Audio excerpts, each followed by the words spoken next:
প্রাথমিক জিজ্ঞাসাবাদে এই ঘটনার সাথে তার সম্পৃক্ততা স্বীকার করেছে। প্রাইম এশিয়া বিশ্ববিদ্যালয়ের শিক্ষার্থী জাহিদুল ইসলাম পারভেজ হত্যা মামলায় এজাহার নামীয় প্রধান আসামি মেহরাজ ইসলামের 5 দিনের রিমান্ড মঞ্জুর করেছেন আদালত। খারাপ বন্ধুদের সাথে মিশে আবেগের বশে অনেক বড় ভুল করে বসেছে সে, যে ভুলে এখন তাকে সারা জীবন জেলে বসে কাটাতে হতে পারে, এমনকি হতে পারে ফাঁসিও।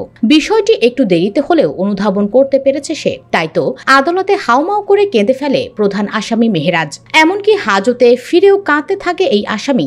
হাজতে তার অবস্থা কেমন ছিল তা বর্ণনা করেছেন এক পুলিশ অফিসার। মেহরাজের বর্তমান অবস্থা বর্ণনা করে ওই পুলিশ অফিসার লিখেছেন, গতকাল প্রাইম এশিয়া বিশ্ববিদ্যালয়ে পারভেজ হত্যার বিচারের দাবিতে মোমবাতি প্রজ্বলন আর বিক্ষোভ মিছিলের ডিউটি শেষ করে থানায় গিয়ে হাজতের সামনে দিয়ে যাওয়ার সময় হাজত থেকে একটা ছেলে বারবার করে ডাকছিল। হাজতের সামনে যেতে জিজ্ঞেস করলো তার পরিবারের কেউ এসেছে কিনা। আমি যেহেতু তাকে আগে কখনো দেখিনি, মামলার এজাহার নামীয় আসামি হিসেবে নাম জানলেও মুখ দেখে তাকে চিনতে পারার কথা না।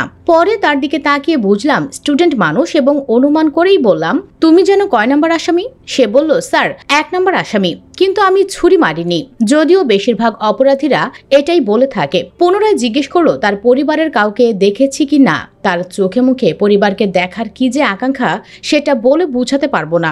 যাই হোক, তদন্ত আর প্রচলিত বিচার ব্যবস্থায় তার শাস্তি নির্ধারণ হবে, কিন্তু অপরাধের পর এই যে হৃদয় ভরা কাকুতি, এসব দিয়ে কি সে এখান থেকে বের হতে পারবে? পরিবারকে দেখার এই আকাঙ্ক্ষা কি কেন্দ্রীয় কারাগারের 4 দেয়ালে বসে আদৌ কোনোদিন শেষ হবে?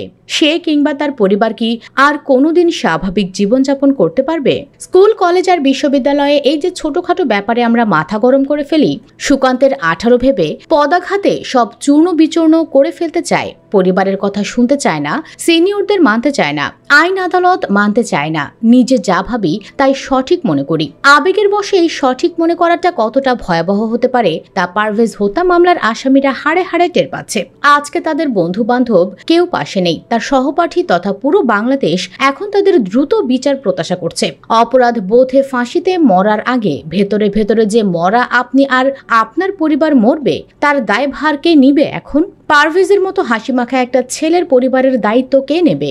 নিজেকে আর নিজের পরিবারকে এমন কুৎসিতভাবে ধ্বংস করে দেওয়ার জন্য কি আমাদের বাবা মারা আমাদের জন্ম দিয়েছিলেন, আমাদের পেছনে এত শ্রম দিয়েছিলেন? পরিশেষে এটাই বলবো, পারভেজ হত্যা মামলার সকল অপরাধীদের কঠোর এবং দৃষ্টান্তমূলক শাস্তি হোক। এই শাস্তি একই সাথে নিরীহ পারভেজের আত্মা এবং তার পরিবারের হৃদয় শান্ত করবে এবং ভবিষ্যতে যারা এই ধরনের ঘৃণ্য কাজ করতে অডাসিটি দেখাবে তাদের চোখের সামনে একটা উজ্জ্বল উদাহরণ হয়ে থাকবে।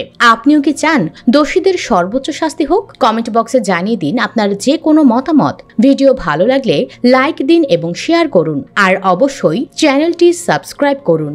ধন্যবাদ।